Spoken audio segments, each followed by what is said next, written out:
नमस्कार विद्यार्थी मित्रांनो, आज आपण इयत्ता 10वी 10th science and technology part first मधील ग्रॅव्हिटेशन या प्रकरणातील व्हिडिओ क्रमांक 2 केपलर्स लॉ पाहणार आहोत.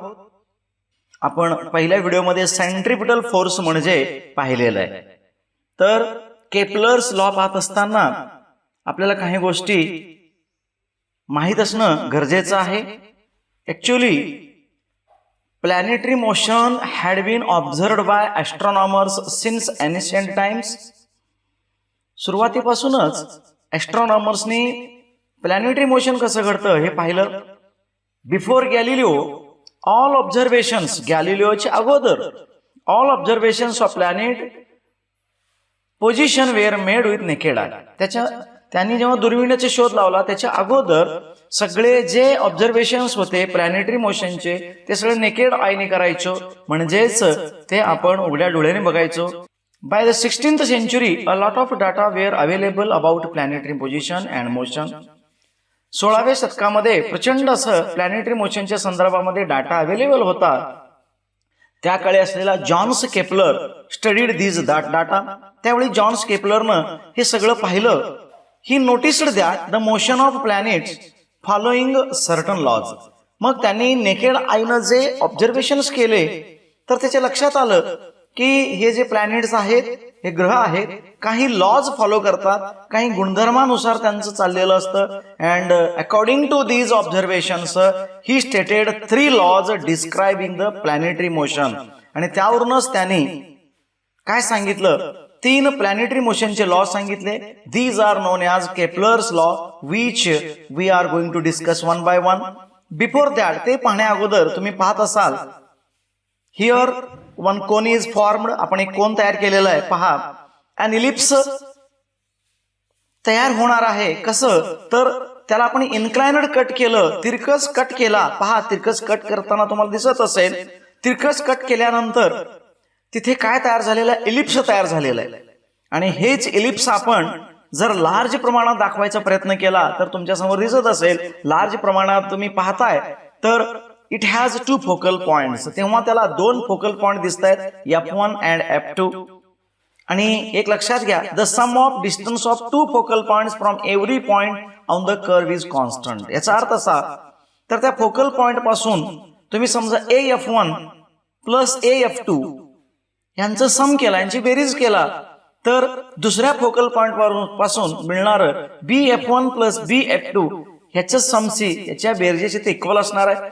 किंवा तिसऱ्या पॉइंट पासून CF1 प्लस CF2 ची मिळणार जे सम आहे, बेरीज आहे, ते सुद्धा इक्वल असतं. तर एक लक्षात घ्या की जेव्हा इलिप्स असतो, तुम्हाला दिसत इलिप्स आहे तर त्याला 2 फोकल पॉइंट असतात. हे सुद्धा त्याने ऑब्झर्वेशन केलं. आणि यावरूनच आपण 3 केपलर्स लॉज आपण आज पाहणार आहोत. तर पाहूया.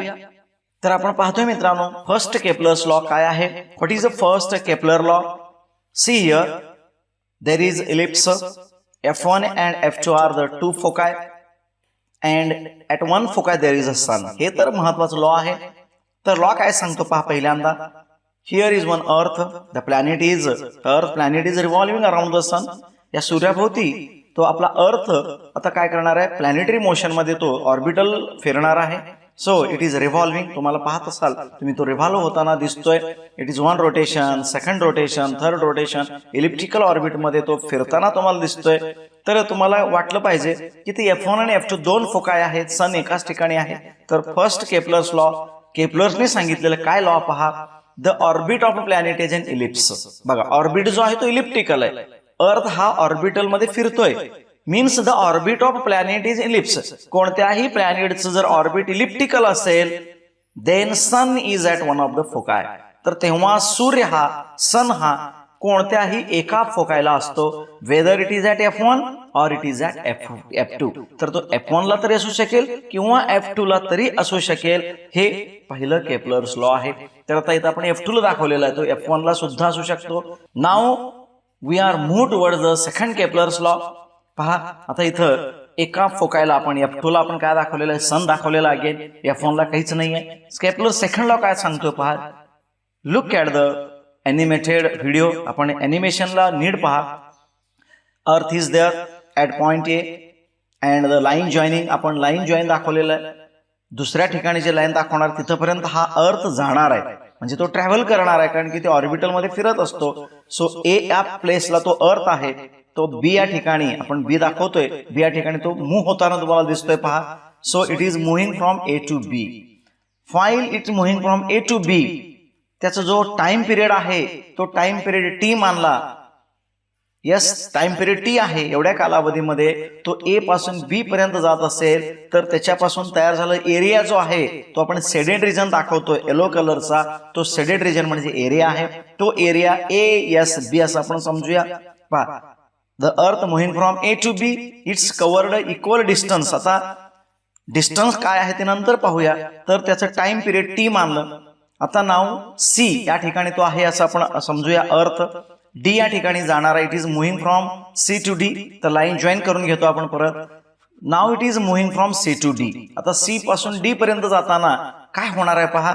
It is now moving. Move झाल्यानंतर सेडेड रिजन जो आहे तो त्याचे area that is C S D हा त्याचा एरिया मानूया.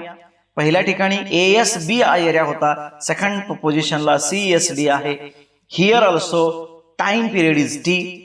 टाइम पिरियड हा टीच आहे. टी याचा अर्थ काय, समजा ए टू बी जाण्यासाठी त्याला 5 सेकंद लागले, सी टू डी या ठिकाणी सुद्धा तो 5 सेकंदात गेला, तर त्यांनी कव्हर केलेला एरिया तो इक्वल आहे का, तर इक्वलच असतो हे केपलर सेकंड लॉ सांगतोय. सो सी पहा. One more example. Now earth is at point E. It is moving towards F. F कडे जाणार आहे. अगेन लाईन जॉईन करतोय आपण. लाईन जॉईन केल्यानंतर पहा it is now moving from E to F. आता ई टू एफ कडे तो चालतोय. तर अगेन सेडेड रिजन जो दाखवलेला आहे दॅट इज अ एरिया.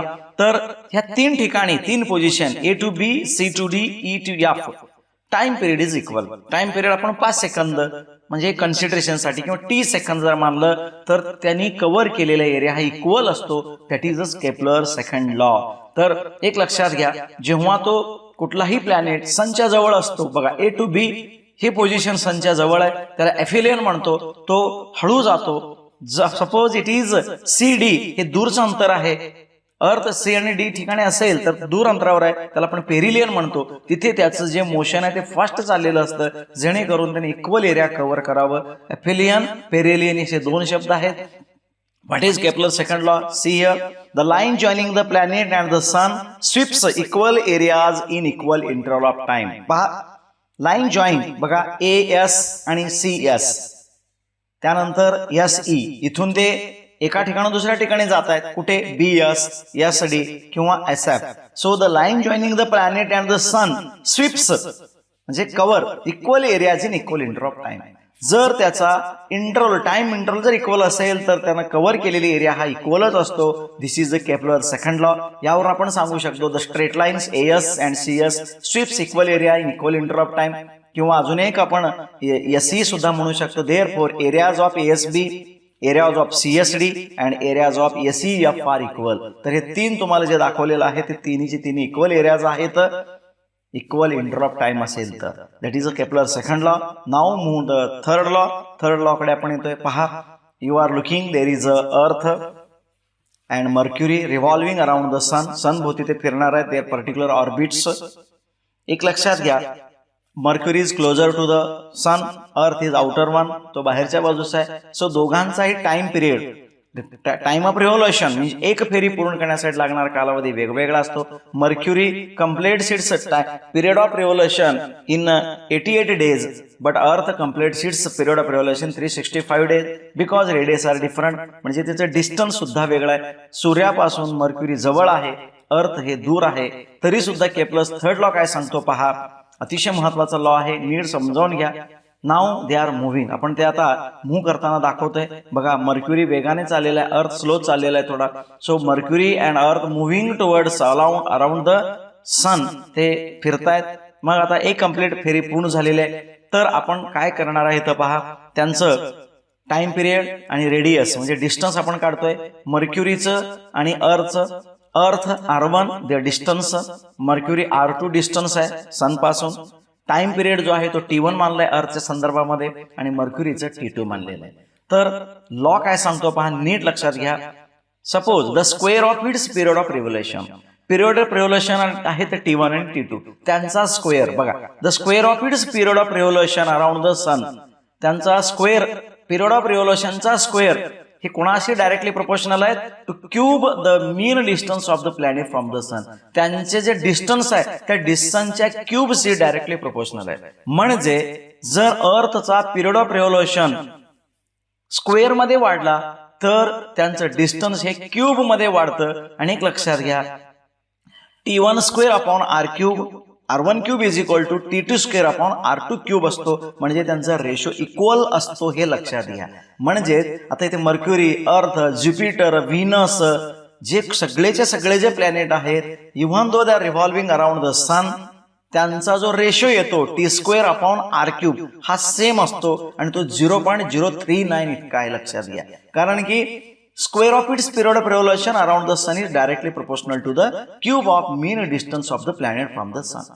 जर त्यांचा अंतर जे आहे म्हणजे पिरियड ऑफ रिव्होल्युशन म्हणजे त्यांना लागणारा कालावधीचा वर्ग, लागणारा कालावधी म्हणजे सूर्याच्या अर्थच्या दृष्टीने 365चा वर्ग आणि मर्क्युरीच्या दृष्टीने 88 डेजचा स्क्वेअर हा त्याचे क्यूब सी का असतो, डायरेक्टली प्रोपोर्शनल असतो. तर तुम्हाला हे समजून घेण्यासाठी एक एक्झाम्पल पाहतोय आपण बघा, T square directly proportional to R cube, so T square upon R cube is equal to K. K is the proportionality constant आहे. तर T square upon R cube हे नेहमी प्रत्येक प्लॅनेटचं उत्तर सेम येतं, K इतकंच येतं म्हणजे 0.039 आहे. वाटल्यास तुम्हाला चार्ट मिळतो, कॅल्क्युलेटरच्या सहाय्याने तुम्ही करून पाहू शकता. So one example we are discussing, त्याच्यावर आधारित एक उदाहरण पाहतोय पहा. मर्क्युरी आणि अर्थ घेतलेला आहे. Mercury R1 58 millions of kilometre, तर तो सूर्यापासून 58 मिलियन किलोमीटर दूर अंतरावर आहे. R2 earth 150 millions of kilometre from the sun. तर T1 म्हणजे 88 days complete the rotation and earth 365 days, एक फेरी पूर्ण करण्यासाठी 365 दिवस लागत असेल. तर आपण तो केप्लस थर्डला चेक करूया काय आहे. T square upon R cube पहा, 88 स्क्वेअर अपॉन 58 क्यूब केला तर त्याचं कॅल्क्युलेटर तुम्ही सहाय्याने करा.